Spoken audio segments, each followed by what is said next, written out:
문재인 대통령과 여야 대표들의 오늘 국회 회동을 앞두고 청와대가 야당의 중국인 입국 금지 요구에 대한 입장을 먼저 발표했습니다. 청와대는 전면 입국 금지가 중국을 오가는 우리 국민의 피해만 불러올 수 있다면서 현재의 조치가 최선의 대응 방안이라고 밝혔는데요.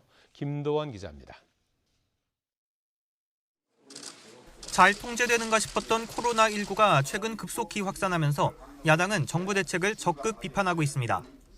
발원지인 중국발 입국자를 제한하지 않은 게 원인이라고 주장하면서 중국인 전면 입국 금지를 주장했습니다. 중국 눈치 보기로 전면 입국 금지를 못했다며 문 대통령을 탄핵해야 한다는 청원에는 100만 명 넘게 서명했습니다. 저도 여러 차례 걸쳐서 중국발 입국 금지 조치를 강력하게 촉구했는데 그때라도 말을 들었다면 사태가 이 정도까지 오지는 않았을 것입니다. 문 대통령과 여야 대표 회동에서도 이 문제가 제기될 것으로 예상되는 가운데 청와대 차원에선 처음으로 공식 입장이 나왔습니다. 청와대는 중국발 입국자에 대한 검역을 강화한 지난 4일 이후 입국자 가운데 코로나19 확진자는 없다고 밝혔습니다. 게다가 최근에는 후베이성을 빼면 중국 내 신규 확진자도 한 자릿수까지 줄어드는 추세라는 겁니다.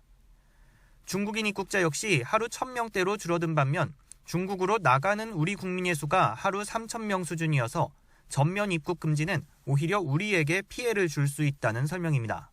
중국 눈치 보기라는 일각의 주장은 유감입니다.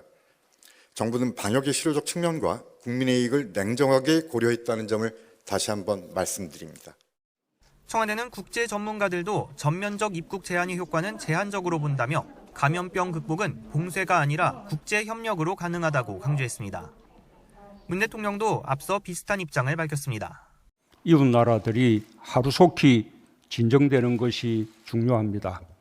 입국 검역을 더욱 강화하는 노력과 함께 국경을 넘는 재난 앞에 이웃 나라들과 힘을 모아야 합니다. 청와대는 우리 국민의 안전을 고려하면서 최선의 방안을 선택했다며 외신도 우리 방역 당국의 대응을 독보적으로 평가하고 있다고 덧붙였습니다. YTN 김도원입니다.